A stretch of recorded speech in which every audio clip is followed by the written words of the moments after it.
And basically we went on this raid at 3 a.m, and then all the police officers are like fully kitted up. They've got body armor on, like shin guards, knee guards, everything, like full helmets, face masks, everything. I'm there with like a camera and a high-vis jacket. Today on the podcast, we have Cal Thompson. He's the owner of the production company Dead Pixel in the UK and a DP. Cal, welcome to the podcast. It's great to have you here. And I'm excited to dive into everything from AI to behind the scenes to anything and everything that you've done in your career. I'm sure we'll talk about AI within this discussion. I mean, we can hop right into AI. I'm happy. It's like top of mind for everybody. Yeah. I think it's tough because I think it's useful in ways, and then there's other people that are like, it's going to take over all the jobs. And I'm like, I don't think it's going to take over the jobs, but I mean, how have you seen it implemented in like your process? Are you guys using it yet? We use AI for generative AI, like fixing blemishes in Adobe Photoshop, Lightroom. Use that all the time, like taking out little marks and things like that. That seems to be amazing. Or, you know, we do photography where you might have a big colored piece of paper as a backdrop, and then you just want to paint out the C-stands. Previously, you'd have to clone stamp it. It'd take forever, doing it very manually. Now you can just circle around it, say remove that, and it's gone in seconds, and it looks perfect. So that's only really the places we use AI at the moment. Some audio cleanup, enhance within Premiere is really, really good as well in terms of cleaning up audio.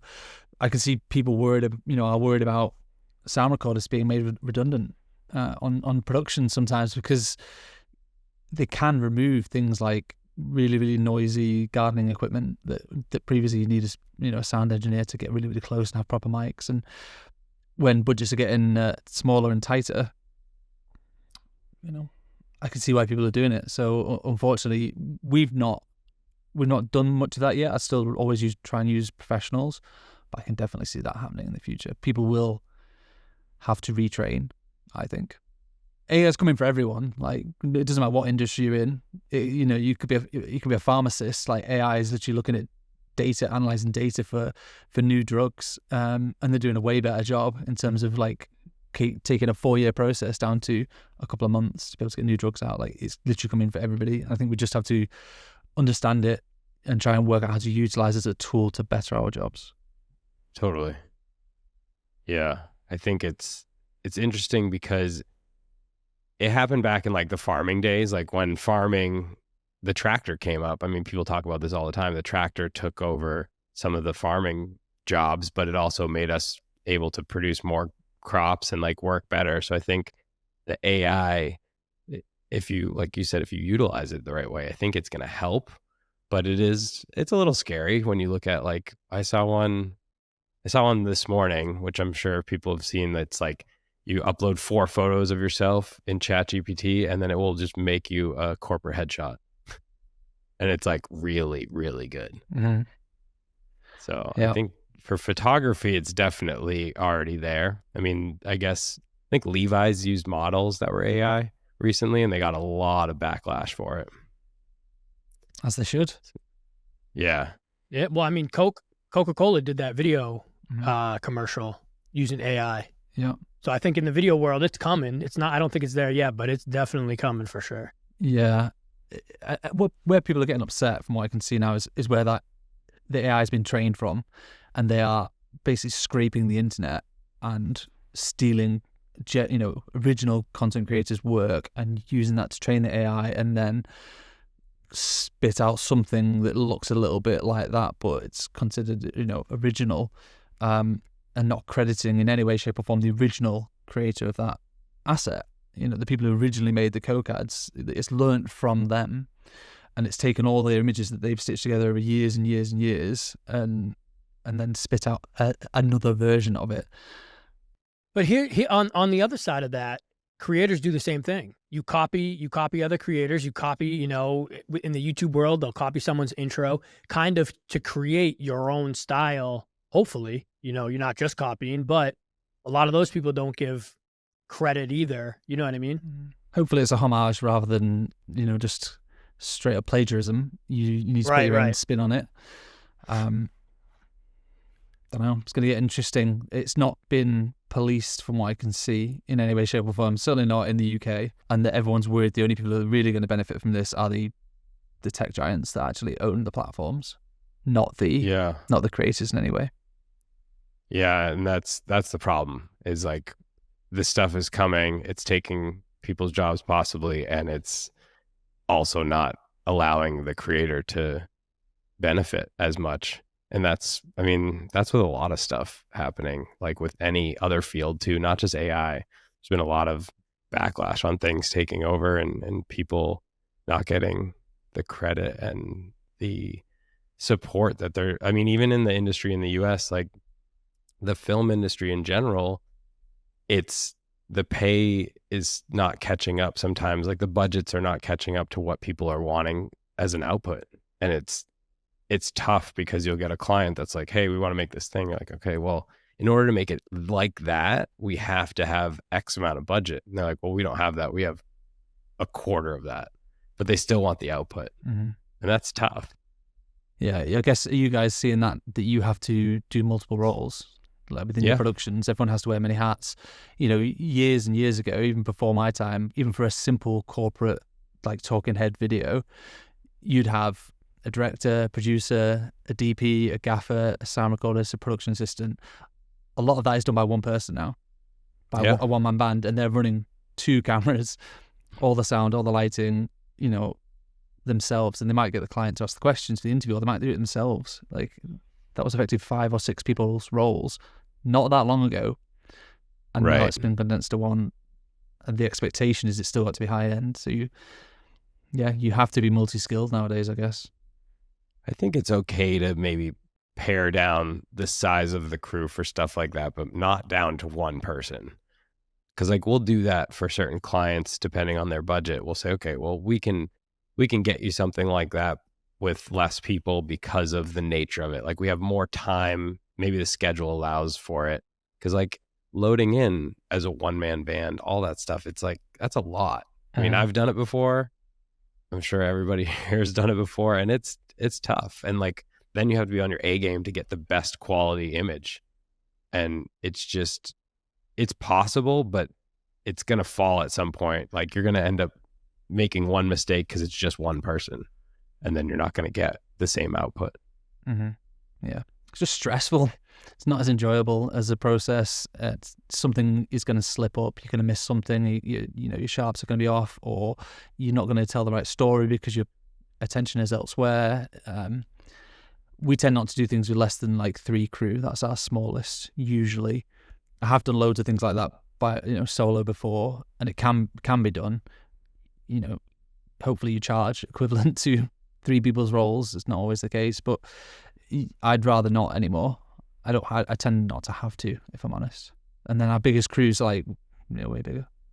Yeah, I think one of the tough parts too is when the client watches videos that they see on YouTube, they see commercials, and they don't understand that commercial costs $100,000, but they want it for maybe 10,000, 5,000, and they don't realize what goes into it with all the lighting, all the sound, set design, if there is any, multiple people. So I think that's it's tough to deal with. So are you coming up against that a lot in terms of budgets being squeezed for your production? Right. Yeah. Yeah. Yeah, we're seeing that. The output is still wanting to be there, but the input of funds is not there. And I get it for some companies, depending on the size, but we try and talk with the clients and say, here's what we're able to do with that. It may not be exactly this. There's costs and everything. Like, oh, we need to rent a location. Oh, you need talent. Like talent costs money. Like unless you're going to use people at your business, like, and it's not cheap here at least. And sometimes you can get a deal with like people who are kind of actors, even though they're models, but it's not the same performance if you have to do like a full on commercial. But we'll sometimes grab people from like, we'll grab friends of ours to be in stuff if we had to. And like, I'm sure you've seen that like for certain things. Like I've seen some of your stuff at, so you own the production company Dead Pixel. And I've seen some of the like kitchen stuff is really cool. I love watching that stuff because you guys do a lot of food in-house, and it seems like you're able to get some really high-end looking images and use a lot of your crew in-house, which is great. Yeah, so I'm kind of shitting all over my own point about people wearing many hats. Yeah, you're exactly right. So we have a food content studio based in Manchester, North England, and it's a malleable studio. So it's 3,000 square foot, and we built sets with like worktops and different cupboard doors, and they're all just on heavy duty Velcro, so we can just pull them off and you can put another set on. So in the morning you can have a green set, in the afternoon you can have a blue set without having to go to a new location. We've got space to move around to relight it. You can just unscrew the marble worktops and put a wooden one on. There's gas hobs, there's induction hobs, so you can just hot swap them out. You can redress it really seamlessly, because we kept spending a fortune on renting houses, renting locations. We spent like 25 grand in 1 year. I don't know what the equivalent of that is in the US. I think it's potentially close to double. And there's always limitations with that. Like the kids come home from school and it's hard to pre-light because you've got to spend, more fees on renting the location, and you've got storage limited, just space in general is limited. So we set up our own studio space to be able to spread out and just shoot food content. That's one of our kind of specialties. And then, yes, we do wear many hats. Like I'm a DOP, I shoot video traditionally, that's my skills. But I've also trained myself to be a photographer. So I understand flash photography. I have to direct talent sometimes because I own the production company. I'm also in sales, marketing, HR, finance. You do more of that than shooting. Yeah, I'm like a team therapist. There's loads of things that you have to do when you run a small company. There's only 5 of us. We try and have our core areas and our core roles. Like we don't have another DOP, for instance. Right. But yeah, we do as a squad, as a team, we do have to juggle a few different things. And then we'll bring on, core specialisms when we need it. Like we'll bring on a makeup artist or a clothing stylist or whatever. What was your question? I got excited then. Oh, I think I was just talking about, it was more of just a statement of like how I found you on LinkedIn anyways, was like the content you're creating is like really high end with the food content. And I just thought it was awesome that it's in your own studio and you basically built out what you need and made it work. And it shows. Like we have a studio here in 1,800 square feet, so smaller than that. And we have a cyc wall, which is cool, but I'm always looking like, should I be demolishing that and building a set? Because the set seems to be more useful for more things. But well, I mean, I have doubts as well. I think the exact same opposite to that. I'm like, should I knock that down and build? We call it an infinity cove, like a cyc wall, like a 3 wall, so 2 walls on the floor curve. And when we were building it, we did look to have one of those in the corner of the studio. We have space for it. We just didn't build it and fit it because there's like 20 studios in Manchester alone that I could recommend somebody if they want that specific requirement, that have already got overhead lighting with full RGB lighting to be able to pick whatever color they want. And it just felt like if I wanted to stand out and wanted to have a niche, like something unique, then I'm going to go down the sets route. And then we just have color-ramas, 3-meter color card if we want to do on a color background. But I do miss it. I like a studio for me does come with a cyc wall normally. So we've just tried to do something a little bit different. No one's asked us for it yet, really. So until someone does, if they do, I'll just build it. Yeah. But for now, I'm not going to spend the money. We use ours with clients, but it just feels like, at least in the US, that people are moving away from the whole, like we have the RGB lights and everything, but it feels like in general, people are moving away from that look and they want more like in situation. So like I've seen you done like a living room before in your space. Like they want like the feeling of maybe it's something that people can relate to. Like the cyc wall thing is cool and maybe it's good for fashion and like we'll shoot some product stuff there with brands, but maybe it's just one of those things, like you said, like you want the opposite of what you have. You're like, I should just knock it down, build a set. I mean, we don't do any food stuff. So like it would be crazy to start, I think, for us. I've always been interested in it. And I think it is unique and it's a good way to like set yourself apart. It looks fun. I mean, well, but the other thing too Yeah. is you have a niche. You've picked a couple things that you specialize in, and that's what you do. I would say for us, we kind of just take on clients of really any, you know, magnitude or whatever it would be. We're not just niched into food or you know, sports or something like that, you know? I know, and I've thought about it because I think it is good to be niche because people know why they're coming to you. So I think that, and maybe that's a really good thing for certain companies and certain productions. For us, it's always been like, I mean, we have plenty of work, but it's always like one of those things where I'm just trying to survive. Like I started this thing like 10 years ago, and I'm just trying to like, okay, keep building, keep bringing in everything. But maybe that's sometimes the problem is like too many things that are random and not enough. Like you come to our website and you see, like we do storytelling. That's kind of our push, is like everything is a story. Our content, no matter what we're doing, we're going to reach into the storytelling before we do anything. And that's kind of our separation, but a lot of people do storytelling.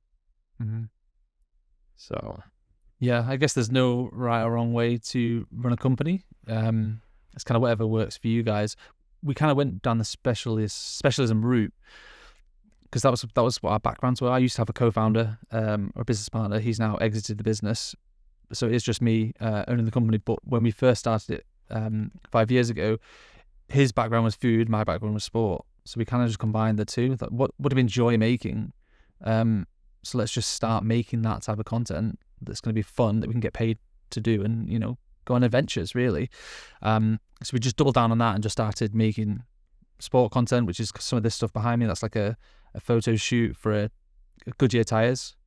Do you have Goodyear tires in the US? It's a US brand, isn't it? Yeah. So that was shot in northern Scotland. You know, we do like, I'm trying to think of what the American version of this, or whether I just speak in English, or whether I'm going to use it. We did a player launch, like a new kit launch for a football team. yeah, For Wolverhampton Wanderers, like a Premier League football team. So that's kind of more the sporty side of things. And then the food is, you know, commercials for food brands. Like we did the Christmas TV commercial for Mr. Kipling. They're like mince pies. We do loads and loads of content for Uni, which is the pizza oven company. yeah, those are cool. So we shoot all them in our studio downstairs. But they're targeted to the American audience. So we get an American voiceover artist to do that for their YouTube channel. And the market's bigger in the US, even though they're based in Edinburgh, in Scotland, and they were founded in Scandinavia. It's a real international company, I guess. So we just ended up making stuff that we enjoyed, you know, the stuff that was fun, and let's just try and make a living doing that. So there wasn't loads and loads of thought behind niching down, really, other than let's make cool stuff, work with nice people. Realistically, I will do anything someone is willing to pay for. I'm not, Right. You know, I've got a mortgage and a family and all that sort of stuff. So I'm not naive to think like I've got bills to pay. I'm not going to be turning my nose up to things, but it doesn't necessarily mean that I would market it. And like every project that comes our way, most of the time we're able to market every single project because it's like we're really, really proud of these projects and they are within our niche, but there will be some that come in that just pays the bills, and that's the reality of running a business. Yeah. I am going to do a full crazy 180 right now because I really want to know about, we had you answer some questions and you talked about in your answers about this, you were on like a drug deal trafficking shoot like way back in the day. Yeah. What was that? So And can you talk about that? So I worked on a drugs raid. I wasn't being raided. So I was a camera appraiser for Staffordshire Police, which is one of the counties south of Manchester. And they did a project called Project Nemesis, and they were trying to clamp down on drug dealers in some really rough parts of Stoke-on-Trent. And basically we went on this raid at 3 a.m. And then all the police officers are like fully kitted up. They've got body armor on, like shin guards, knee guards, everything, like full helmets, face masks, everything. I'm there with like a camera and a high-vis jacket. And then we get to the front door and they're like, jacket, yeah, and they're like, me first. like, I know exactly. So they like usher me to the front of the door and we're all like whispering, like, shh, as we like go up these staircases in this apartment complex. And we get to the door And the guy's like, yeah, come forward. So I'm filming, and they just start battering this door down, and the door's not going, so he's hitting it really, really hard. The dogs are on the other side of the door going ballistic. Obviously, we've just woken them up. There's like 2 dogs going crazy. They eventually get the door down. They like burst in. They barge past me, and then all the other guys right behind me come running in, and I like run in with this camera like this, and then they basically pin the dogs to the floor, and then this guy and his partner were in bed, and they like grabbed them and just pinned them, and they just like held them immediately. And then I'm just filming it, and they're like, "Oh my god, the telly's here!" Like, so I was just filming these absolute scrotes of a human being, and we were just, and then they just raided it. So they were like flipping the mattresses, and they were trying to find stuff. Unfortunately, they didn't find drugs at that moment, but they found huge amounts of cash. It was clear they were drug dealers. We just couldn't catch them, so unfortunately they couldn't prosecute them. But it was an amazing experience to just be part of that. Like, my heart was going, man. That was like a great adrenaline rush. To just be running in and just pointing the camera where the sniffer dogs trying to find the drugs. They might have flushed them. They might have been tipped off. We've no idea, but great experience. That's awesome. I love how they gave you the high vis vest too. They're like, and you'll stand out. So, and we're gonna push you to the front. Yeah, and I'm 6'3" as well. Wild. So I can't hide behind things. So the dogs are coming for me. Yeah, exactly. That's a pretty wild experience. Is that something that you just did as like a freelancer, or were you on like a team for that type of stuff? Oh, I was a freelance camera operator, so I was the only person shooting that day. It was directly for the police, and they were just using it to market what they're doing in the area. So it wasn't a team thing. It was just literally me as a freelance camera operator. I was a freelancer before I set up my own production company. So I was freelance for 4 years, just buying gear, figuring it all out. I used to shoot weddings, you shoot corporate video, you shoot brand films, anything and everything basically, until I then set up my own production company and then niche down and then just focus more on the TV commercials, the brand films, and the online ads. Yeah, but you always had an interest in filming. Like, you used to film when you were younger, like growing up. Oh yeah, I've been filming as a hobby since I was 13.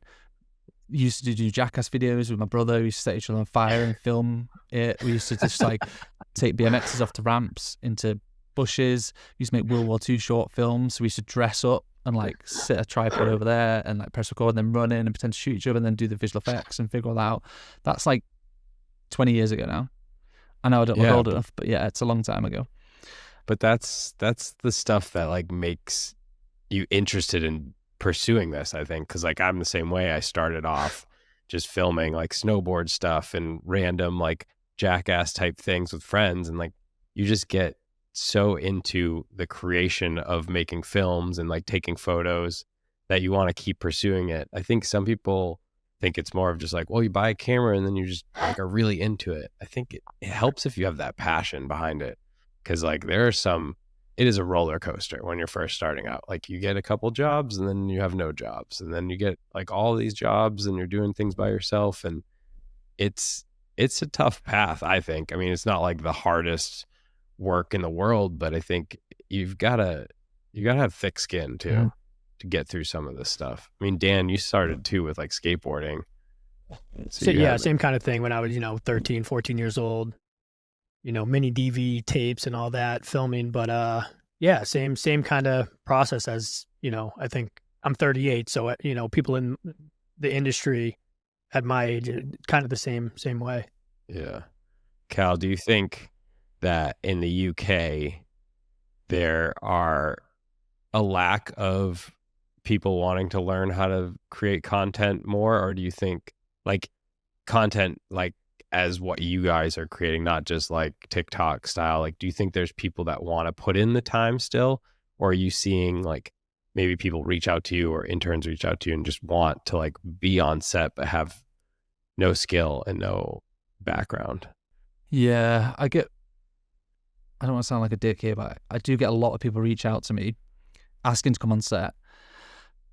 And they're like, I'm like, yeah, cool. Doing what? And they're like, I don't know. I just want to come on. I just want to come on set. I was like, I can't help you. Because I need to know where to put you. Are you interested in makeup, lighting, camera, production, direction? just pick something. I can't just guess, because then it's putting a lot of work back on me. And if I get 5 of these a day, it's a little bit frustrating sometimes. So we do offer like work experience on a lot of our productions, so like job shadowing opportunities. So there are no core, you have to come and do this particular specialism, because you're not there to work, you're there to shadow the whole experience. They can just come to our studio and just hover. And sometimes we'll give them jobs because they're not there to work, they're not there to get paid. We don't make them work, but it might be like, here, hold this clapperboard, and then you can go in and you just do that, and it makes them feel involved. So we do try and give back in that sense. But no, I don't think I'm necessarily seeing people not want to get involved in production. I think I am seeing a lot of it still, but a lot of people are learning from YouTube. Yeah, because it's like the online university now. Like, you can just pick up everything from there. There's I would definitely tell people not to go to university anymore. Right. Same. Certainly in the UK. I mean, I know how ridiculously expensive it is in the States as well, and people get in like debt for life. Certainly for the creative industries, I wouldn't bother. Like, I've got a film production degree, and even then, I'm still paying it off now. Like, it's still an expensive process. And everything I've learnt, everything that I use now, I learned after university. Like, university was a stepping stone. I made some amazing friends, and I'm still friends with them now. But it didn't set me up to necessarily build a business and to be a successful DOP. It was very much the start, and then I had to go and learn all that by doing. I just learned it on the job, basically. So I'm seeing more and more people are learning from YouTube, which is great, because that's what I would advise them to do anyway. But they are getting different styles, because they're now copying all their YouTube content, so it's starting to look a little bit samey. People aren't being as creative. They're a bit more, it's more it's like content like this, if you will. Like, even the content we're doing on our YouTube channel, it's mic, talk. That's really, really common. Or UGC stuff, which is just shot on a phone, no consideration for lighting, like fast disposable content that just gets thrown out there. Not as much storytelling, from what I can tell. But your content on YouTube and your behind the scenes content is shot very well, lit very well, and I think it's really cool that you actually post that and put that out. Like, I saw the ad that you guys did, asking what you were just talking about, asking, people if they want to come in and shadow. I thought that was a really cool and unique idea, especially if you're looking to hire someone. Because they're interested, they can come watch, and if you like them or they do a good job, it's like, oh, cool, like, let's proceed. But your behind the scenes stuff, I think, is very, very cool that you post that, because a lot of production companies don't want to share what they're doing and how they're doing it. And I saw a cool like pizza shot where you had the arm on the table and the camera was swinging around the pizza, you on the bike filming, and the woman was riding the bike. That stuff to me is just like, I love seeing that. Are production companies still being quite secretive about their techniques, or is that dying off now? I don't know. I get what you're saying, Dan, because I have seen that where some people don't want to share. Yeah. I think it's opening up a little bit more. Like, Cal, would you say that when you post these behind the scenes, do you think that attracts clients because they get to see like what you put into it? Like, I think that's probably what it's useful for, right? Yeah, that's entirely the entire purpose of it, is to generate business opportunities long term. And it does. But usually. We won Uni as a brand by posting content on LinkedIn. That's a huge client. And I then posted a video about how we won this client on LinkedIn. And people are like, how do you do that? I was like, turn up every single day for 5 years. That's how you do it, and give value to an audience. So we put effort into the behind the scenes, into the case studies, explaining what we did, how we did it, and ideally the results that it gets as well. Just posting, here's the finished article, here's a 30-second ad. Whilst that's going to look amazing, it's going to be beautiful, it's hard to then explain what the results are, and it's hard to explain how you've gone and done it. Okay, was that a week-long shoot? Was that a day? Was that 6 months? Like, I think people want to know, and they want to know in a short, succinct manner. So that's what we're trying to do with the behind the scenes, is just share that information. Sometimes it is just shot on a phone, just like, I can just take my phone out, because the best camera you have is the one you have on you, right? So I take my phone out sometimes, and I'll just shoot that. Or we have a videographer here called Hannah, and she will often shoot behind the scenes as well. If we have time to take a decent camera with on a gimbal or something, we just kind of run around and just get assets that we can then utilize for our own marketing. to hopefully generate business. But literally putting together a video talking about how we did a 9-month contract for BBC Food, huge Instagram channel. They've got 1.2 million followers. They did recipe videos. So we did 72 recipe videos over a 9-month deal. Wow. Amazing project. All shot in our food studio. It's put this on the BBC's website. You know, the BBC are the largest and oldest broadcaster in the world. So once we then broke that down and explained how we did that project, the guys from Uni were like, well, I've been following you for 6 months, and then I saw you did that, and I'm like, can I have a meeting? And it was that simple. It's literally like, we saw that, we like what you do, we like you as people as well. They get a feel for who we are as a team, a little bit of the personalities that kind of come across in the behind the scenes, and then you look like fun. It looks like a stress-free environment. Can I come and work with you? Yeah, that's what I wanted to talk about. I was looking at a lot, even down to your security guard in your about, which is your dog. And it brings, like, it's funny. You guys seem like a great, like, fun company to work with.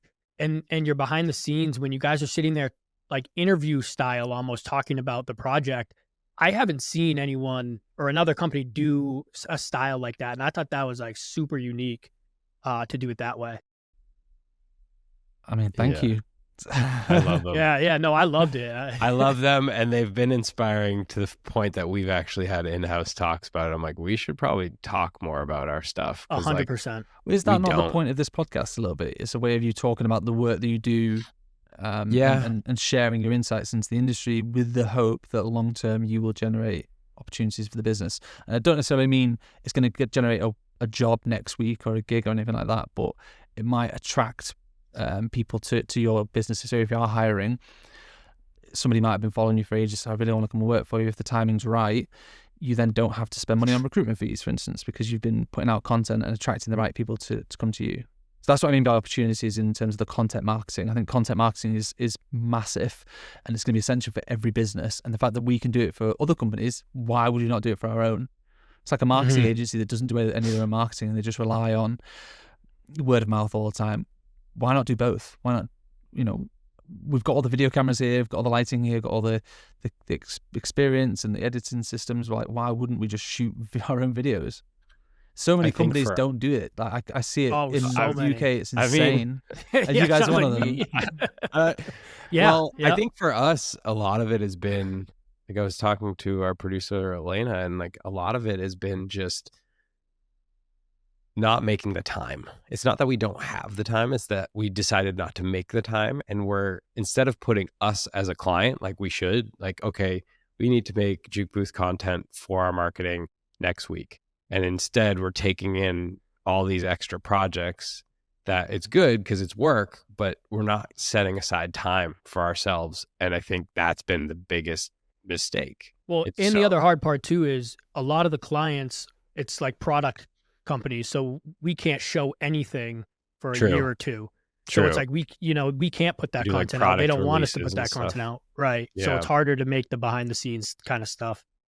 Yeah, we try and shoot we shoot for Converse, and so we'll shoot like their new product that's coming out in a year, and so like we can't even show that for a year. So like when we do those shoots, we'll try and shoot some like Converse core stuff that's already out, so we can at least show like, oh, we're here in the studio, we're shooting some stuff. Because if it's product that hasn't dropped, we can't use any of that content. Yeah. So I get that. There's going to be NDAs and projects that you can't talk about. We work on projects like that all the time. We've just done a massive TV campaign. We shot it in December. We're like, I want to start shouting about it and talking about it because it's not out yet. We just have to wait, and they're actually waiting for their budgets to be renewed in April so that they can then work out how much to allocate for the media. So they spent last year's budget on the production, which is what we then made this Visit Manchester TV campaign and online ad. They're now waiting until April. Budget's going to be renewed, and then it's off to the races in terms of how much they can spend on the media and where it goes. And that's still still figuring that strategy out. But yeah, we can't talk about that really more than what I've just said there. Like, it's right. I can't share it. I can't show any of the behind the scenes much. Anything that gives it away. Like, often we'll just ask a client, like, do you mind if we just share some behind the scenes from this studio shoot? We just might not share the product. Because there's still some form of content. You can talk about the lighting setup. You can talk about how you've produced a shoot to that point and just blur out the product. Like, I think there's things you can do to still show your expertise that you do product commercials all the time, rather than having to wait necessarily 2 years to show that particular one. You could just be quite generic about it. Yeah, that's the worst, is like you do this big project like the commercial that was done in December, and then you have to sit on it, and you're like, you're so excited. It's like Christmas. You're like, when is it? When is it going to happen? Like, we have one dropping soon. We just got a note that I think it's going to be on NBC, and we have a commercial coming out, and I think it's going to drop this week. But we've been sitting on it for 2 months, and it's just one of those things where like we can't wait, because we have BTS of all of it. We have all this stuff that we created around it, but it's hard. It's hard to like hold back those projects, because some of those might get you more work. Yeah. You just have to have enough in the locker so that you're promoting stuff you made 3 months ago now, and in 3 months' time you're promoting what you're making just now. So you just need to always continuously have assets. That's what we're doing in our YouTube strategy now. It was like with 6 videos ahead, so we'll always have stuff scheduled up, and just mining old footage and mining old assets is still value there, and you can still repurpose things and say things in different ways that I think people will find interesting. Yeah. And do you think, is the YouTube just another avenue of just showing the content that you've created in your studio and just content marketing for the studio? Yeah, exactly that. Yeah. So I think YouTube's going to be huge this year. I think it's going to be absolutely massive. I think it's already obviously ridiculously large. It's one of the largest search engines in the world, and I just think it's going to take off. So what I started to realize is when we do a lot of our videos, we would put them on social media, and you get your 24 hours of up to 48 hours of in the limelight. Oh, this is amazing. And then it would just drop off a cliff, and then you'd have to put something else out. So you're always constantly, oh, what's new? Whereas with YouTube, the platform's completely different. Like, you can put a video out, it could do okay, but then there's a bit of a hockey stick to it. So over time, it'll just generate more and more traction. So it's always there. It's easy to find. And you're always building on your audience rather than having to just keep doing new stuff like every day. So it's something we're trying. It's something we're trying to double down more on YouTube this year as a business, purely as a strategy to generate more opportunities for the company. And we're doing that by giving value for free, by giving it away, just giving away our insights, talking about the projects, talking about our expertise, and just sharing it with the world, with the intention to build an audience. And the vast majority of those will not necessarily be paying customers straight away. Like, there'll be competitors, there'll be other photographers, videographers just interested in the world. But as it grows, that will bring in marketeers that just want to understand, how does the lighting of a food shoot work? And there I am talking about it, explaining it to them, and they're like, oh, I could do that myself, or I could just pay these guys to do it, because they make it look really easy. Right. And I think that's what people are scared of. They're like, I don't want to give it away, but it's like, some of it is not even a secret. People just think it is. And then, like you said, most people will see it and they want to create it, but they're like, I should just hire the professionals, because trying to do it myself is probably not, it's a lot. It takes a lot more than people think. Like, yeah, I could show you how to light this product with the 3 lights we use, and then you could go do it. But then you also have to understand why it's lit that way, and how to use it in post-production, and what to set your camera on for settings. Because like, you could get a $40,000 camera or $10,000 camera, but you set it up the wrong way, it's going to look crappy. Yeah. I mean, most of our clients are marketeers. They're not filmmakers or photographers, and they're time poor. They don't want to necessarily be doing it themselves. They're busy doing other things. They're worried about the strategy and all the media side of things, and where it's going, and what's the core message. They don't really need to know about the technical aspects of lighting. They just want somebody to do it, and to do it well, and do it first time, stress free. So that's the strategy behind it. It's just to build an audience by giving away value for free. The information is already out there.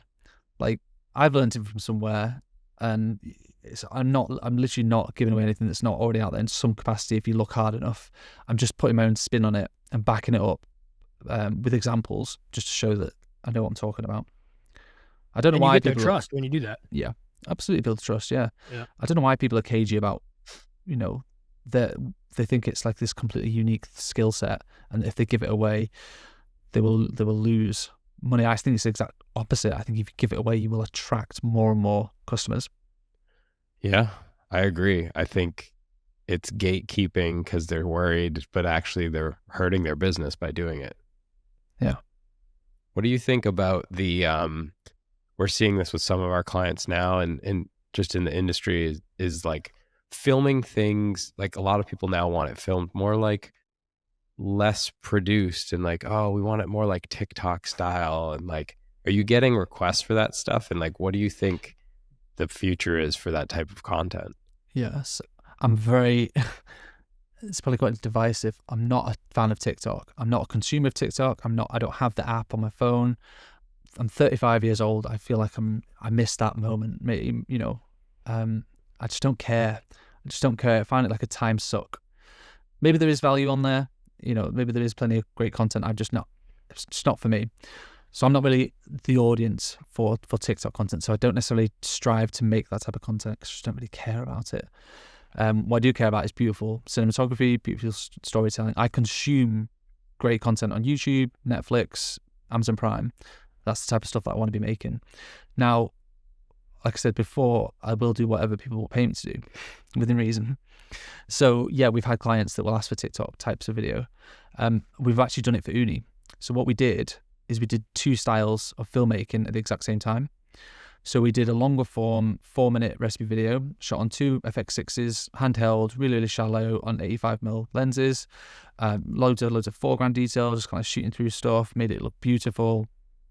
And then we had 2 fixed FX3s kind of pointing down, and they were, it's much deeper focus, but it's the exact same food, same lighting setup, same, all shots at the same time, just 4 cameras, and then it was just edited slightly differently.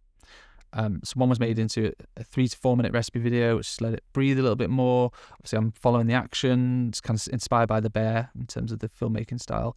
And then the locked off cameras were statics, a lot of jump cuts in there, very YouTube short, Instagram, TikTok style of filmmaking. And we just shot them at the same time. And we just edit them slightly differently.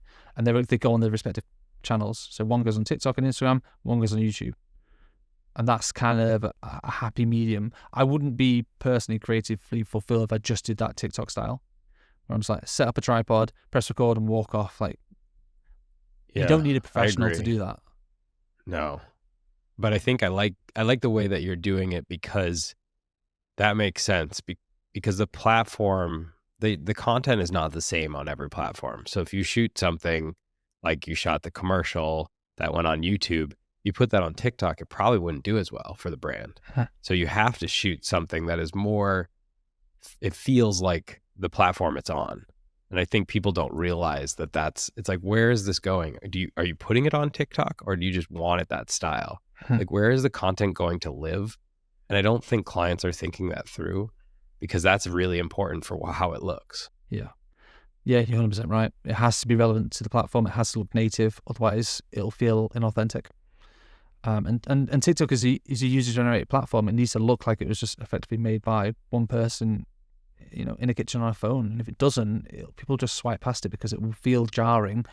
Whereas if you saw that on a widescreen TV, next to a beautiful feature film, that would also feel jarring. Right. So it has to fit with where it's being played. Yeah, I agree. Are you making TikToks, or do you just focus on the storytelling? Beautiful. So I just signed up for an account. I'm 37. I did not have a TikTok account till like 2 months ago. I started one for myself to start doing maybe film tips and things. Also to kind of see how the platform's working. I don't know. We do it for the podcast too. We don't really get we don't get great traction because I think you have to use the app all the time in order to get the traction. And also when we post these types of clips, it is a little more polished feeling. And so it's not exactly like UGC. So I don't know how I feel about the platform. I almost look back on like YouTube when it first dropped and like I put stuff out there, but I was never focused on it.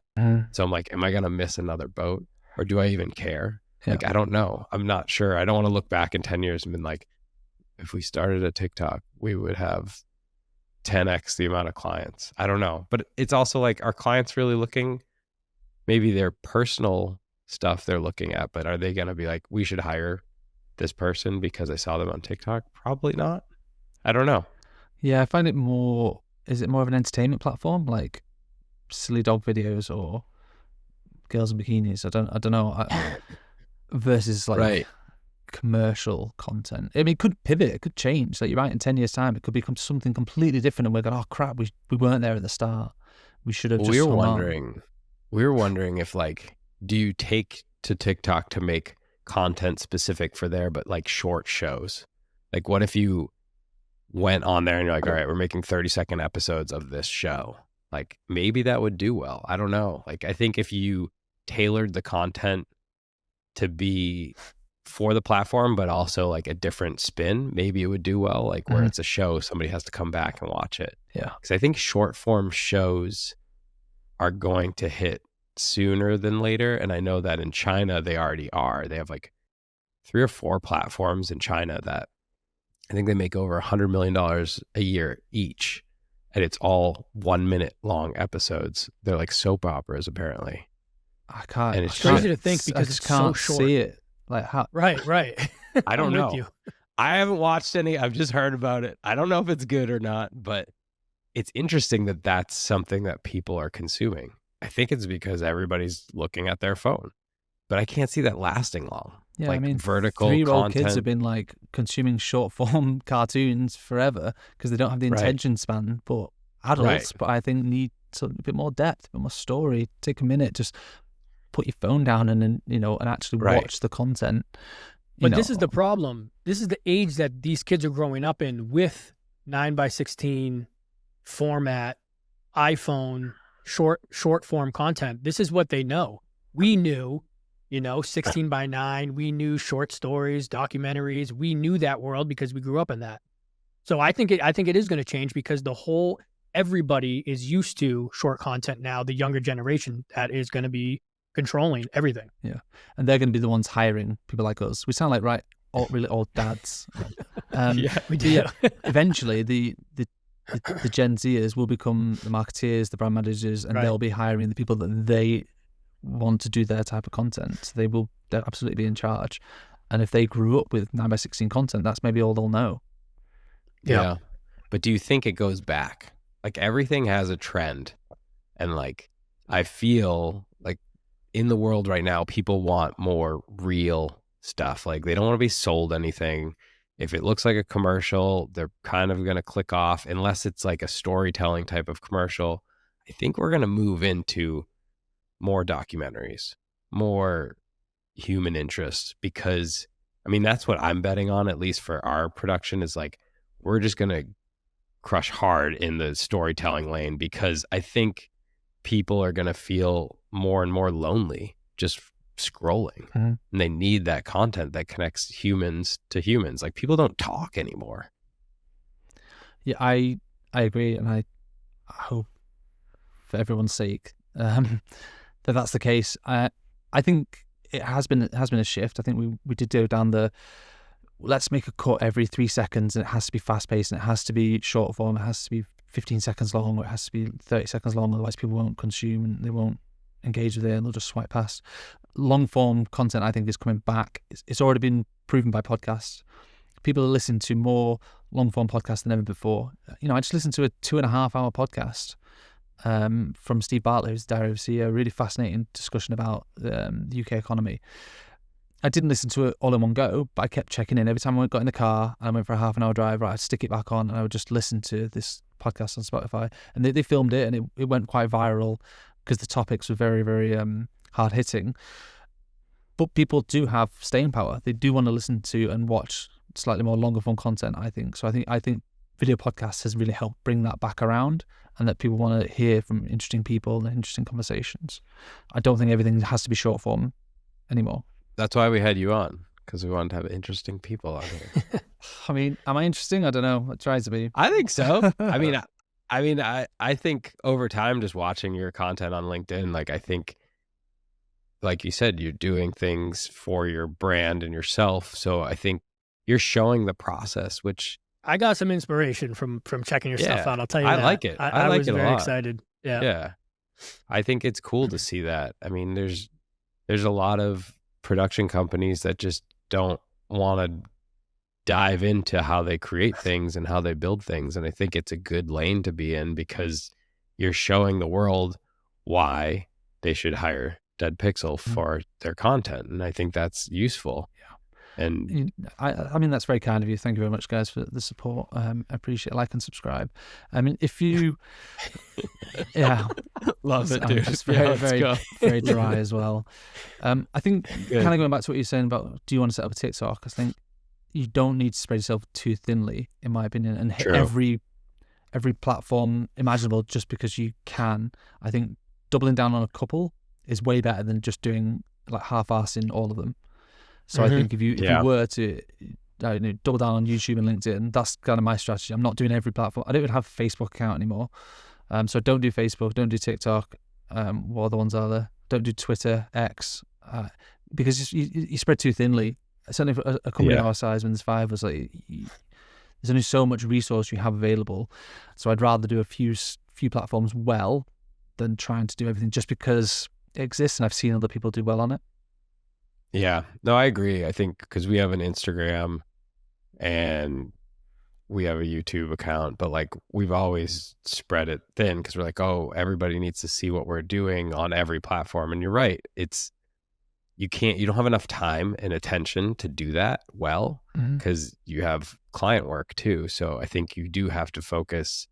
And like you said, YouTube, I think is going to be massive, even more massive than it is because long form, because like you said, the content will stay up there.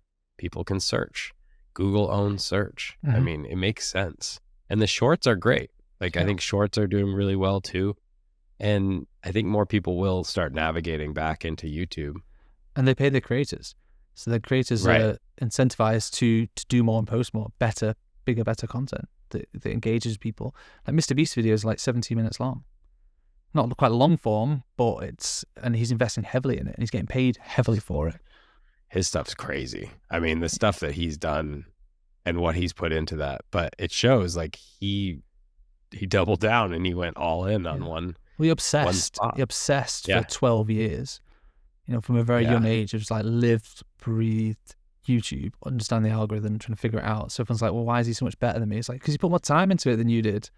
Yeah. He's just done it for so long. And I mean, granted, he has a 300 strong production agency now supporting him. He doesn't do everything. He's the face of it. But what he's done is really, really impressive at such a young age. Like, real credit to the guy.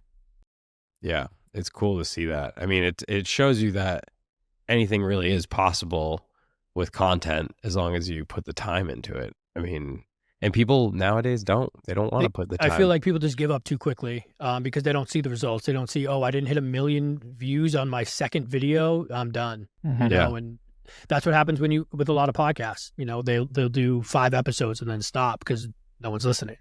Yeah, it's not quite. I think there's a stat, something like 75% of podcasters quit after the 4th episode. Yeah, we're still going. I think this is 27, maybe. Nice. So I mean, it's definitely not like a ton, but yeah, we're trying to just do it all the time because it's also fun. Like we get to meet people and like we'll just talk cameras and gear and production, and it's an hour to an hour and a half of your time, and it's fun. But I think people. Like we don't see crazy results. I mean, we have 48 subscribers on YouTube, but it's fine. We're going to still create.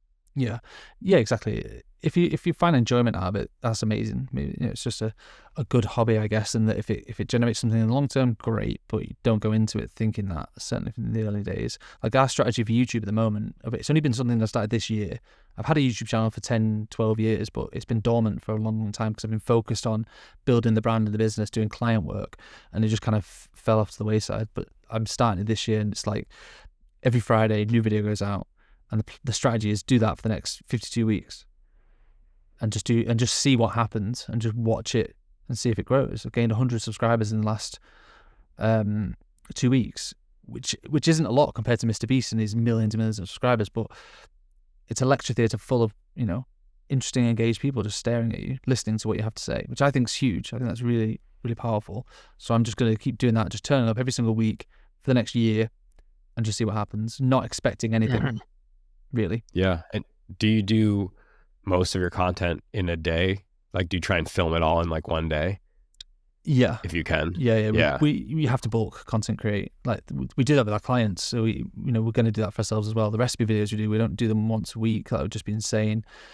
By the time we set up all the cameras and rigged everything, it would just be too expensive. So we'll bulk shoot content for our clients. So we bulk shoot for ourselves. We'll often do 3 or 4 scripts in an hour, and I'll write them in advance. I'll plan them. I'm delving into the psychology of YouTube videos a lot as well. I'm trying to understand, the power of the first 30 seconds, reinforcing the title and thumbnail in that first 30 seconds so that people will stick around for longer, engaging in the comments, all that sort of stuff, to try and make it interesting and valuable, trying to offer value to people so they watch it.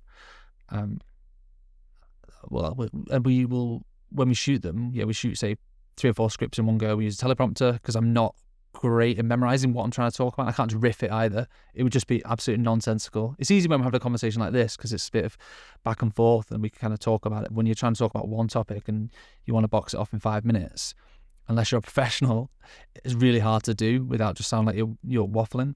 So we'll teleprompter it, and then we'll edit it in between client projects. So client project obviously comes first. If a new project comes in, right, we'll pause the YouTube videos, but we have enough in the pipeline to just keep that constantly coming through. And I have 2 full-time editors here doing it. I couldn't do it by myself. No way. No way I'd be able to run a company, be the face of it, record it, shoot it, and edit it to the standard that I want to, that's going to drive the right business opportunities to us. It's a team effort for sure. Yeah. Full-time editors. That's a good shout. I think that's where we see the bottleneck is always editing. Like who's in your team? Right? Who works for you? So mostly contractors. So Dan is like a contractor, edits, films, DPs. Elena's full-time. She's our producer. And then we have a couple other contractors. So we don't have a big full in-house team at the moment. And it's been hard because we've just always had to adapt. And I'm trying to grow. It's one of those things. It's hard to say, like, when do you just start hiring more full-time in-house? When do you decide there's not enough work yet? Like, it's tough because, like, we'll be super busy and then we'll have a little bit of a lull.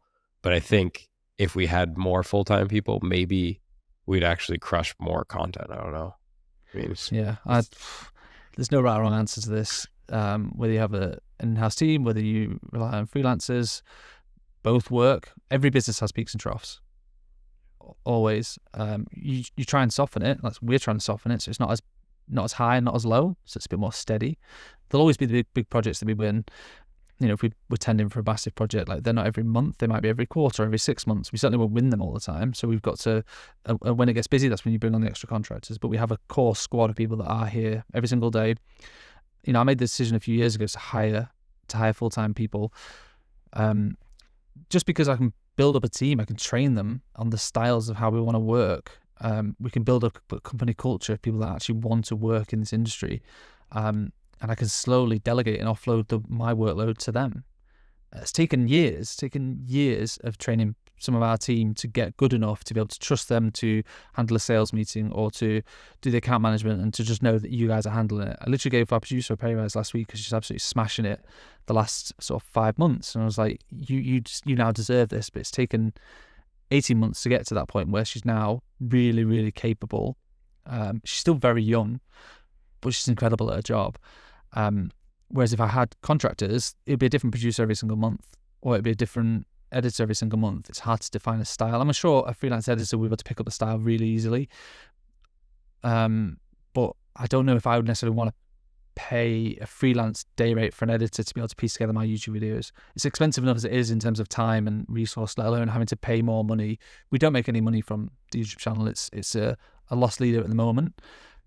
If it makes money in a year's time and pays for itself, that's great. That's the ultimate goal. So it doesn't cost us anything, but it's more about the opportunities that it brings from marketing rather than generating. Yeah, I was going to say, I think it does pay for itself. You'll get clients from that for sure. I think you probably already have. So I think it's already, right. You don't see the dollars from the video, but you see, you're getting the clients, the loyalty, the trust. Yeah. How do you quantify that? Like, it's almost impossible to figure that out. Yeah. And to understand how much time you've spent on it, how much money you put into it, what is your return on investment. Like, I tend not to worry about it yet. Like, Yeah. I'm just kind of going with it at the moment.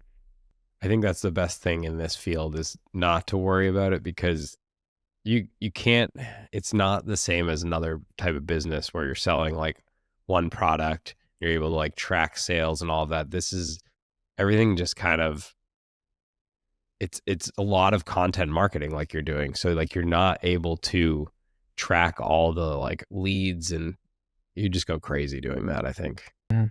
And so you just do what's working well for your business, and we're probably going to have to create some behind the scenes content, because after watching your stuff, it makes sense. It's Dude, like 100%.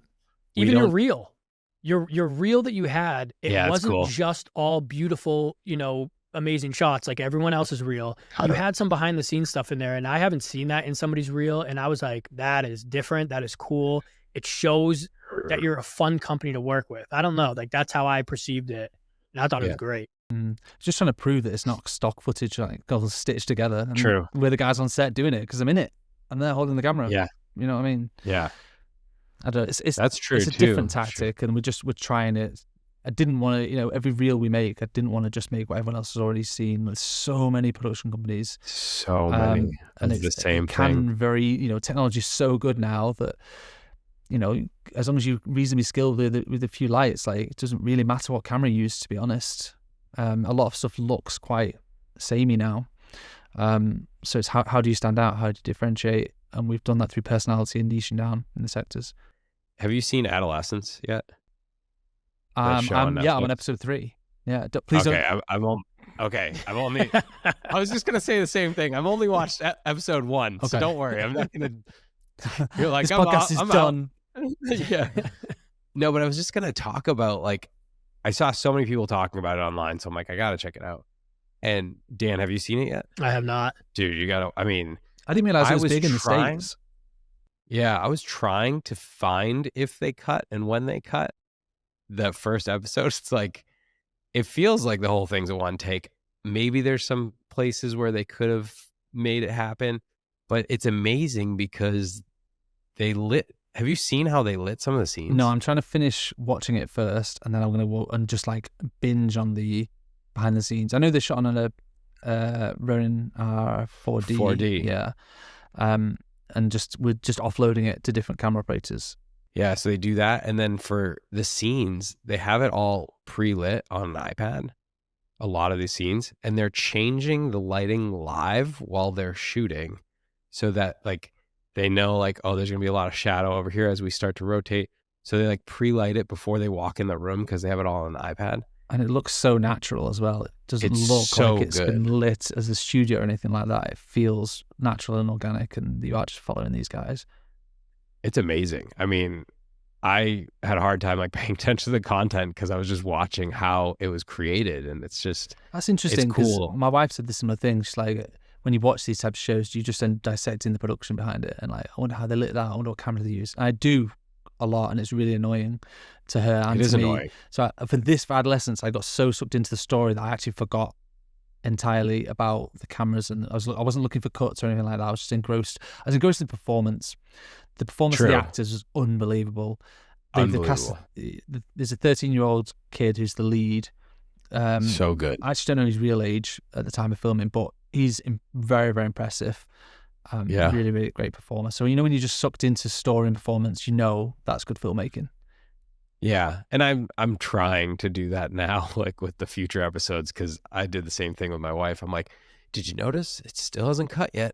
Still no cut. And she's like, okay, we get it. Like, like I don't need to hear this, but it's true. Like a lot of stuff I watched, I have a hard time. I'm always thinking about lenses and cameras, and like, it's hard to shut that off, but it's fun. It is annoying though at times, even to myself, where I'm like, I just wish I could enjoy the story and not be so like heavily focused on gear. And it's just, I guess it's just interesting because it's the field you're in. Yeah, because it's not just a job.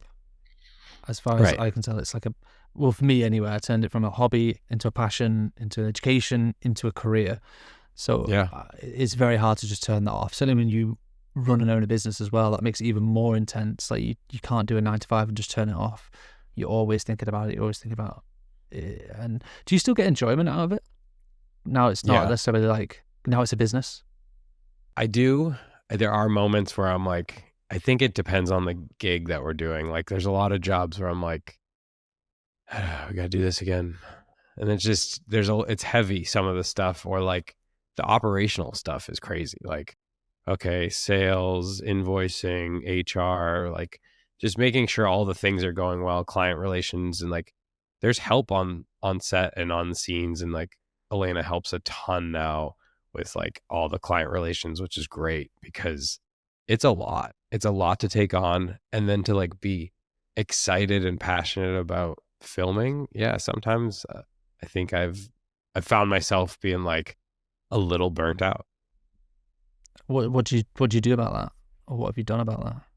I think for me, in order to kind of recover from being totally burnt out, is I start to do something completely different. So like I like to do a lot of things outside. So like I'll just not touch a camera for like, cause I'll go shoot photos of my kid and like videos, and like I love doing that. But if I feel burnt out, I go straight into like, I'm going to go for a run. I'm going to go in the woods. I'm going to go fishing. I'm going to do something that I love as well. And I'm just not going to touch a camera. And Dan makes fun of me because he's like, "You're going to go in the woods." Something with the tree. Going to just the looking at trees. What do you do, Dan? Yeah. I don't think I get burnt out with filming, but I own a restaurant, so I don't film every day. I do get burnt out at the restaurant, I'll tell you that. See? Yeah. But I actually, I'm a wildlife photographer, so I do go into the woods as well and do stuff like that. I go camping for a little bit. I'm a skateboarder, so I go skate. But yeah, you just got to distract yourself with something else. Yeah. I think fitness has helped me because like I get a lot of that stress out with running or doing some sort of gym exercise, and I have to do something every day that's physical. Otherwise, I'm just like a pain in the ass to deal with, I think. What do you do? Do you have anything where you like when you get burnt out? I don't know if I have been burnt out. Maybe it's coming. I don't know. Good. That's great. I mean, you're making more content than I am, and you're not burnt out. So no, that's great, man. I focus a lot on my fitness. Definitely. Do a lot of fitness. I run a couple of times a week. I go to the gym a couple of times a week. I sleep. I make sure I'm in bed by 10 p.m. I'm up at 6. So that's kind of how I kind of run my days. And I grow vegetables, believe it or not. I've got a small little vegetable plot in my garden. It's now the time of year to start planting things. I find that's like a really good mental health activity, just walking outside into nature and just like flicking like the leaves and like, I agree with that.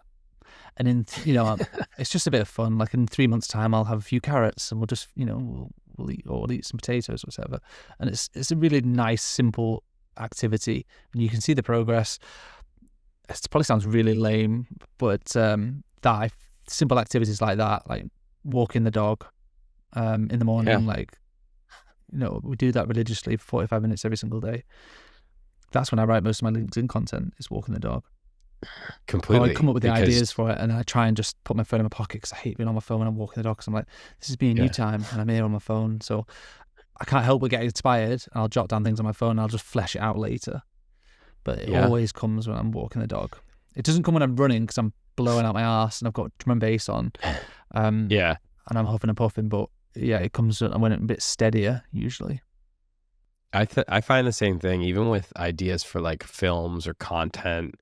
When when it's still, when you're in a space where there's like less distraction, I tend to come up with better ideas and more content ideas than when I'm in the studio around all the gear and there's tons of stuff going on. So I think the growing vegetables is cool. I think that's a good way to just like get back to like human feeling. Like it's like a sensory thing. It's like being outside touching grass. Like people say it all the time, but it true. Grounds you.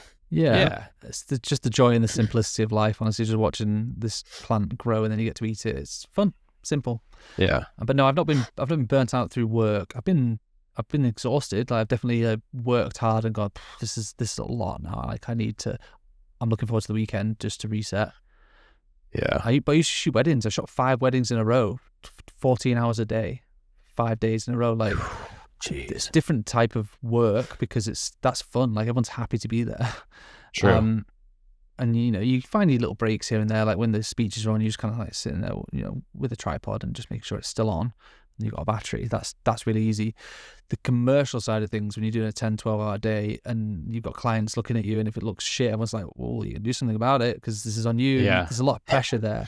But I'll try and navigate that in the pre-production. So managing expectations early on, right, okay, this is a small team, we've not got a massive budget, we're not doing Titanic, like this is what we're doing, and these are the references, and this is what it's going to look like, so everyone knows when they get on that day, they're not surprised by anything, so that we shouldn't necessarily be overworking. I'm really strict on like timelines as well, so we have schedules, right, okay, we get there at 8, we turn over by 9, we finish at 5, and we wrap by 6, because we've got the pack downs. We don't run over ever on our shoots. Yeah. We're really strict about that because everyone's got a home to go to. We're just making videos. We're not curing cancer. We're not doing anything super serious.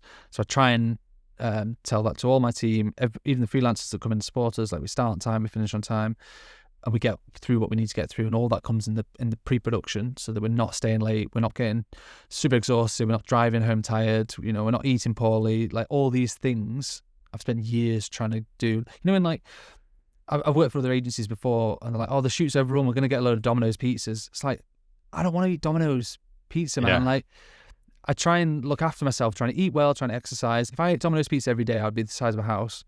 I'd be really lethargic.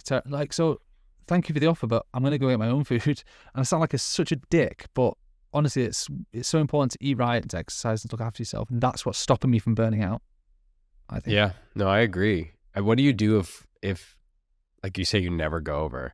Like, we have clients where it's like, there's a plan and there's a structure, and they break that structure. Like, do you have that happen where they're like, we have something at 7. It just came up. We really need to capture this one thing.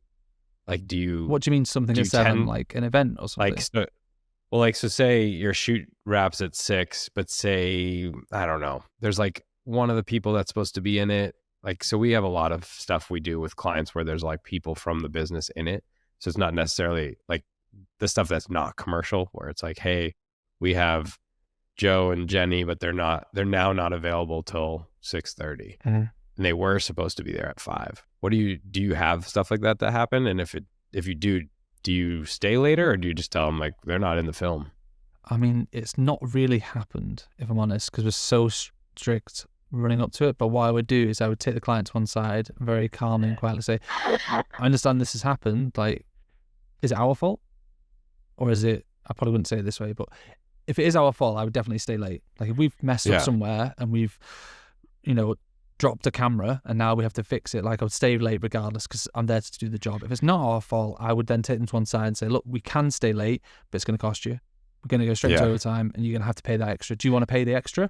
And if so, put it in writing and send it to me right now, because I'm not taking your word for it, because I've been burnt by that before. And then it's their call if they want to stay later, but they have to pay. It's not free. It's not free time. That's the way I would manage it. So then it's up to them to decide, is it worth the extra money for us to stay? I try and be as understanding as possible with scenarios. Like, people hit traffic, like, shit happens. I'll be lenient in most cases, but if I can feel the shoot overrunning and it's not our fault, it's because the client's been super picky and they've just gone, what schedule? Not bothered anymore. And they're doing it because they're making changes for the sake of changes. It's not making it any better, which I have seen loads of times. It's really frustrating. All the crew are like, hang on, but we had a shot list here. We had a structure. Why is that? Why are we not just following that?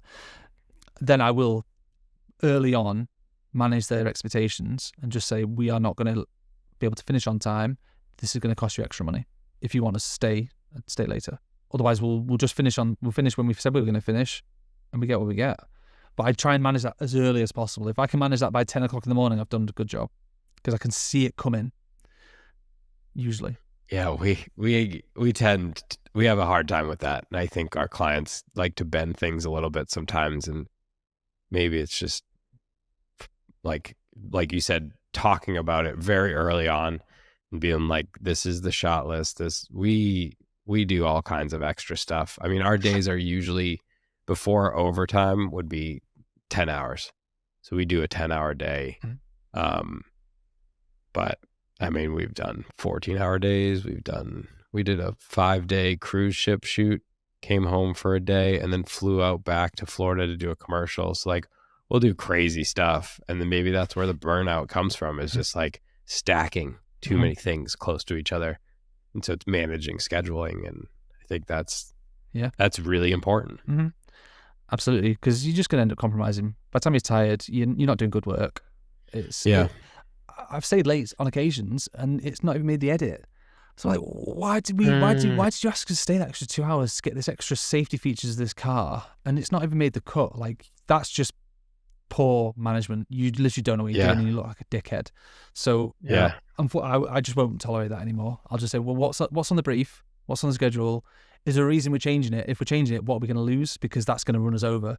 So I would much rather have those firm conversations early. And I can blame my team. Like, my team won't stay later.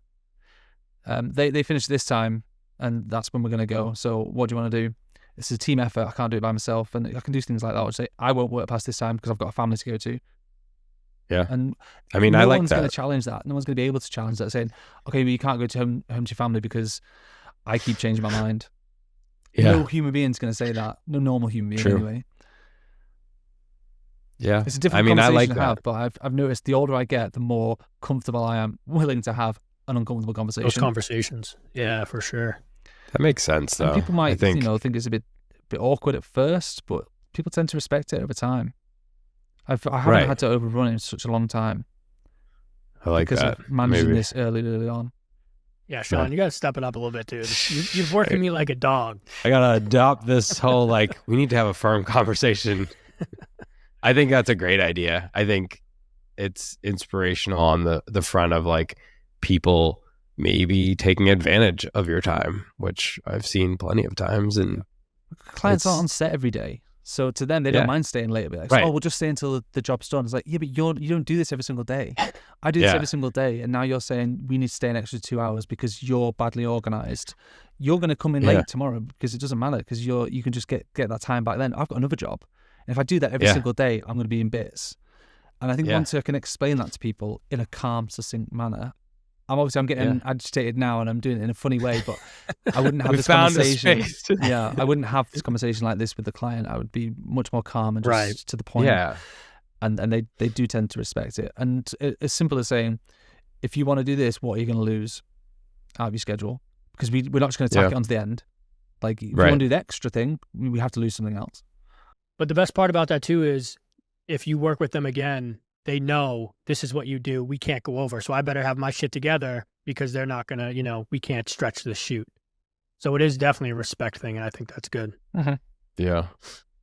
Cal, for people who are looking to become a DOP or any sort of camera field, do you have any advice for them? Like somebody that's trying to get into, especially where you are in the UK, is there's some sort of advice you'd give like a new creator or filmmaker that's trying, like, what should they do?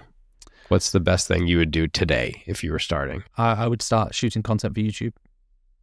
That's what I would do. And I would be consuming content on YouTube, learning as much as possible, trying things out, testing things out, shooting spec ads. Do you call it spec ad? Speculative ad? We shot this spec ad for Nike just to showcase and demonstrate your skills. You self-fund it.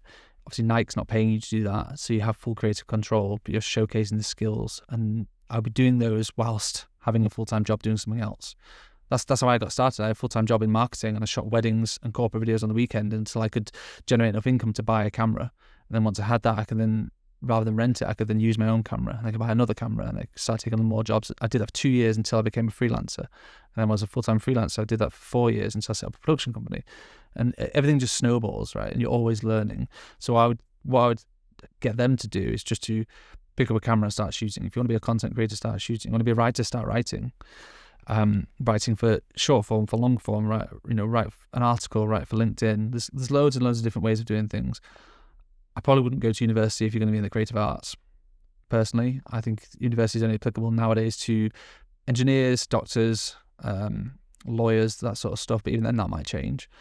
So I would just say start consuming content that you want to make, start making stuff off your own back, and start marketing it, start shouting about the stuff that you can do. I would say network, start reaching out to people, be a nice person. No one's going to rehire you if you're a dick. So that's so valuable. It's just to be a nice person on set. But also don't expect anything from anybody else. So sometimes people will email me, but with a very impersonal email. Unfortunately, I can't reply to every single person. Certainly if it's a generic copy and paste, dear sir or madam, like that's getting binned.